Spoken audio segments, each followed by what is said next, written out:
among the 50 states of the United States. Hawaii is arguably the most unique. It is the only state not located on the North American continent, and it is also the youngest state in the U.S. Officially joined the Union only in August 1959, it is the most ethnically diverse state in America, and the only one where Asian Americans make up the largest ethnic group. This is the state with the highest cost of living in the nation. But most uniquely, it is the only state composed entirely of an archipelago.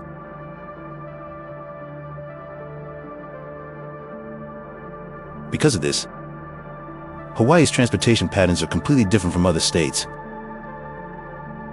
The population is scattered across various islands. The Hawaiian archipelago consists of 137 islands, but only if we have significant populations. Oahu is the most populous island. Honolulu and Pearl Harbor are both located here. With roughly 1 million residents, it accounts for nearly 2/3 of Hawaii's total population. The Big Island has about 200,000 people. Maui has about 100, and Kauai has about 73. These are the 4 major populated islands of Hawaii. Meanwhile, Molokai and Lanai have much smaller populations. Other islands are either uninhabited or have very few residents. The distances between these islands are further than you might imagine. From Oahu to Kauai is about 160 kilometers, and from Oahu to the Big Island is nearly 241 kilometers. Due to the vast distances between islands and population centers, interland travel is limited to planes or ships. But you might be surprised to learn, as of 2024, there is no regular passenger ferry route between Hawaii's 4 major islands. People rarely travel between islands by boat. In fact, the only regular ferry currently in Hawaii operates between the nearby islands of Maui and Lanai. That is all. In other words, if you want to travel between Hawaii's major islands, the only realistic option is to fly.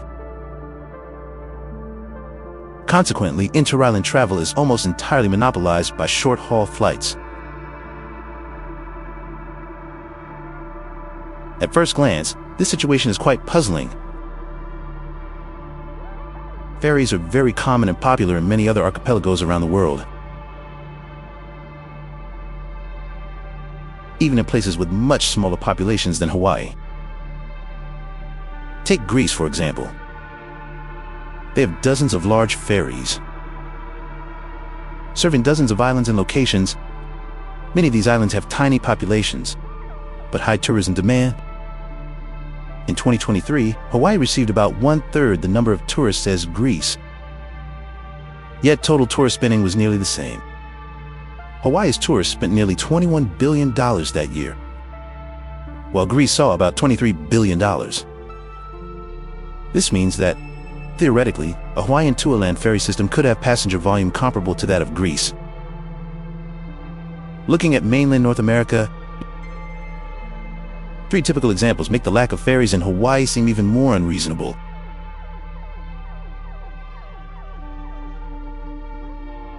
Less than half of Oahu, its distance to mainland Nova Scotia is also about 160 kilometers. Similar to the distance from Oahu to Maui and Oahu to Kauai. Yet, there are 2 active ferry routes here. One from North Sydney with a 7-hour journey, and another from Argencia with a 16-hour journey. These travel times are similar to what Hawaii's interland ferries would take. Washington State also operates a ferry system among the islands of Puget Sound. But the most prominent example is Alaska.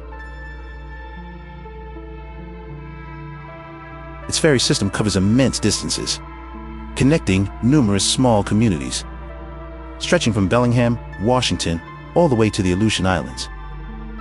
This example is particularly relevant to Hawaii. Alaska's ferries travel further, yet serve a population only about half the size of Hawaii's.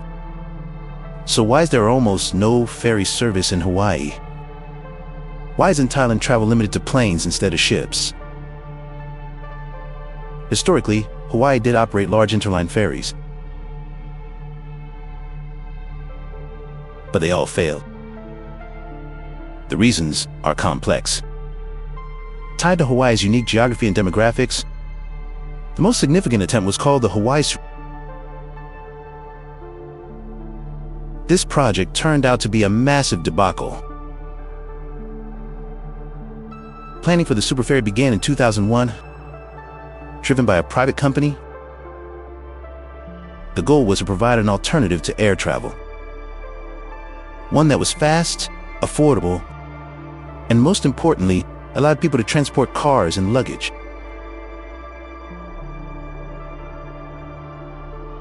Data from the Hawaii Superferry company showed that in 2001, local residents took about 4 million interline flights annually. This proved that the demand existed. There was just no service. In 2004, the company contracted an Alabama shipyard to build 2 custom ferries.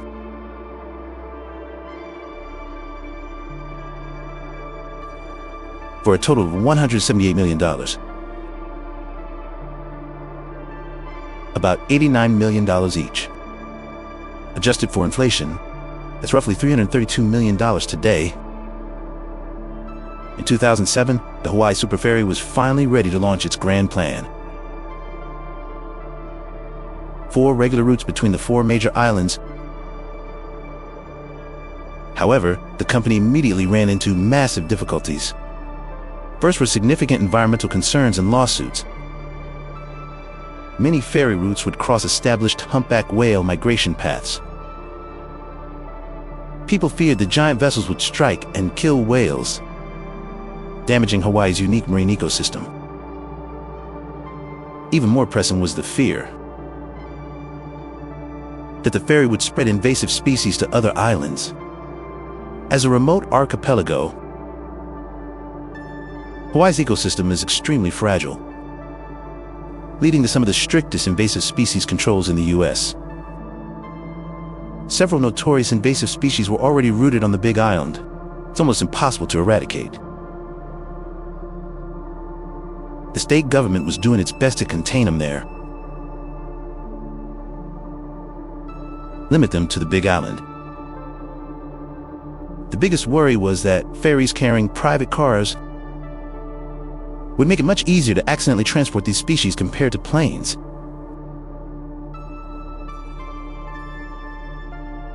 To make matters worse, when the ferry began operating between Oahu and Maui in 2007, it still hadn't completed the environmental impact statement required by state law. The Hawaii Supreme Court eventually ruled that the ferry could continue while the report was being prepared. But this didn't stop the relentless stream of environmental lawsuits. Legal costs mounted, making the company's finances increasingly unsustainable. But that wasn't all. The Superferry faced numerous other obstacles. It turns out, the waters around Hawaii are extremely rough, far more so than the waters of Alaska or Washington. Ferries in those regions sail near the continental shelf, where the water is shallower and relatively calm. Hawaii has no true continental shelf. The islands are volcanic peaks rising miles from the ocean floor, making the waters between them incredibly deep. For instance, the channel between Maui and the Big Island is over 1,828 meters deep, much deeper than the average depth of the Mediterranean. In Hawaiian, this narrow deep water channel is called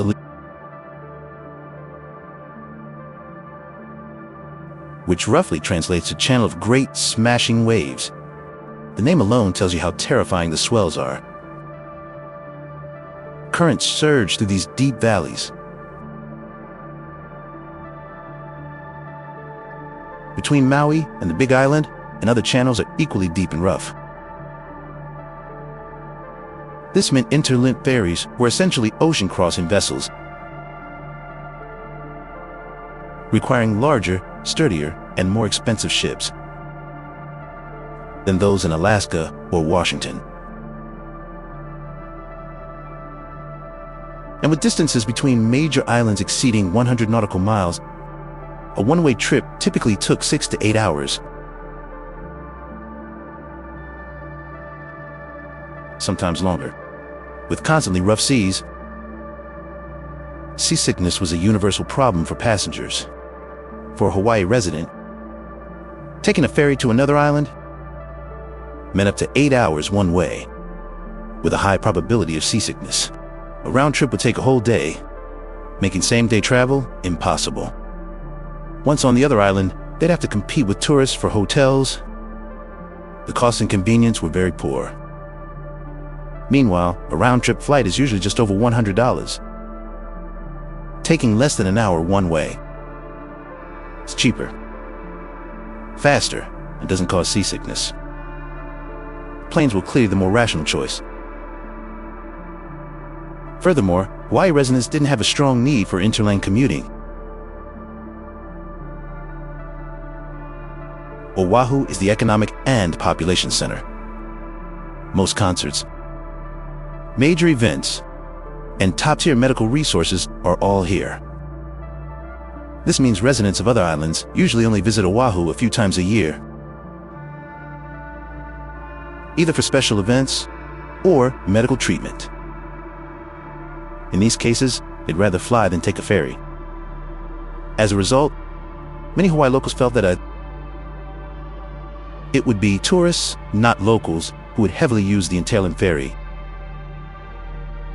not locales. Tourists would bring rental cars from Oahu onto the ship, then clog the limited roads and infrastructure of less developed islands. This led residents of Maui and the Big Island to fear the ferry would exacerbate, leading to widespread opposition. The Hawaii Superferry originally planned to establish regular routes among the 4 major islands. But due to the compounding problems, it ultimately only launched one route, Oahu to Maui. Compounded by potential lobbying from Hawaiian Airlines and car rental companies fearing lost market share, the entire project didn't last 2 years. In 2009, less than 2 years after launch, the Hawaii Supreme Court ruled that the earlier decision allowing the ferry to operate without a full EIS was unconstitutional. Ferry service was immediately halted. By that time, the Superferry had only carried about 250,000 passengers during its 11 months of operation, far below the break-even point and incomparable to airline passenger volume. Airlines provide about 4,890 seats daily in both directions. A 2017 ferry feasibility study by the state of Hawaii showed that even in an optimistic scenario, a ferry on the same route could only capture 11% of the capacity. After the 2009 court order to stop operations, the Superferry was doomed. The company immediately suspended all services, laid off all employees, and declared bankruptcy within months, abandoning its 2 ferries. Ultimately, these 2 ships were bought by the U.S. Navy for the low price of $35 million. Just a fraction of the original $180 million cost. The Hawaii Superferry disaster, costing hundreds of millions, was a complete failure, essentially ensuring no one would dare to build a ferry in Hawaii for at least a generation or 2. Besides geographical and economic constraints, ferries also face massive legal obstacles. The U.S. still has a set of very strange laws. The Passenger Vessel Services Act of 1886 and the Jones Act of 1920. These 2 laws generally dictate that ships operating in U.S. waters, carrying passengers or cargo, must be built in the United States and operated by an all-American crew.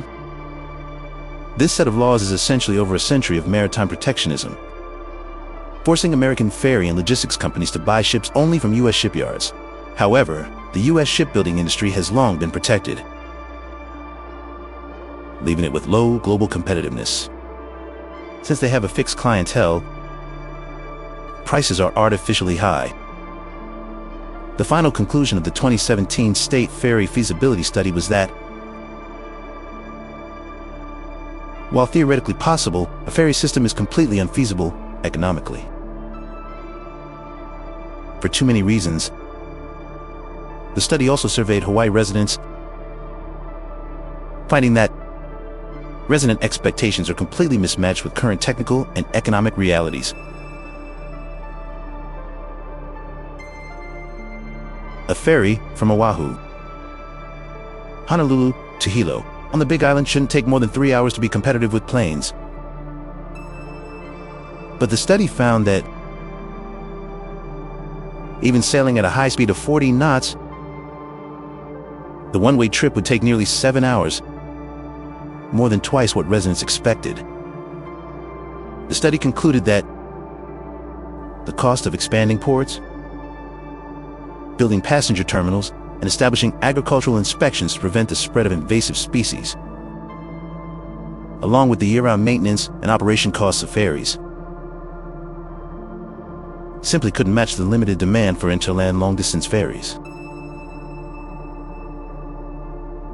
Ferries cannot compete with existing air transport in terms of speed and price. Therefore, the study determined that for a Hawaii ferry to succeed, it would need at least partial subsidies from the state government to survive. However, state-subsidized ferries are not without precedent. About 25% of the Washington State ferry system's revenue comes from state subsidies. Short-distance ferry demand in Puget Sound is high enough to cover the remaining 75% of operating costs. But this is unlikely to be the case in Hawaii. Demand here is lower. Ferries are more expensive, and they take longer. A more fitting comparison is the Alaska Marine Highway ferry system. Routes are extremely long, serve in very small populations, and are heavily subsidized by the state of Alaska.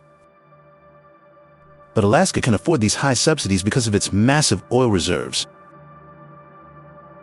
Alaska possesses vast oil resources geologically, home to the fourth largest oil field in the U.S., the Prudhoe Bay Field. Consequently, Alaska's oil industry is massive, bringing in huge revenue for the state government. This oil money allows Alaska to do things other states cannot. Hawaii has almost no natural resources and is far from major markets. Shipping costs are extremely high, making manufacturing uncompetitive from the start. Hawaii's only real geographical advantages are tourism and the military. Pearl Harbor on Oahu is right in the center of the Pacific, possessing high strategic value, but wages for those working in these two industries are generally low.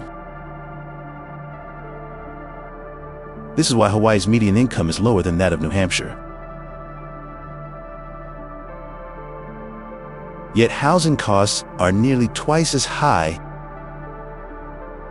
Hawaii is friendly to wealthy newcomers, whose purchasing power is higher than that of locals. But for those who grew up here, without capital, opportunities are very scarce. Many eventually have to move to the U.S. mainland. This is also why Hawaii's overall tax burden is already among the highest in the U.S. Without natural resources, and almost no industries besides tourism and the military, with the military only focusing on Oahu, not the other islands. The result is that the Hawaii state government mostly relies on taxes for operations, rather than resource revenue like Alaska. So, if the state of Hawaii wanted to heavily subsidize an unprofitable ferry system like Alaska, the only way would be to raise taxes further. This would exacerbate what is already the most severe cost of living crisis in the nation. For all these reasons, There are currently no ferries between the major islands of Hawaii, and it's unlikely there will be in the near future, unless there is a breakthrough in ferry technology or legal reforms, allowing for lower costs and faster passenger transport. The market demand and likelihood of success for a Hawaii ferry will remain low.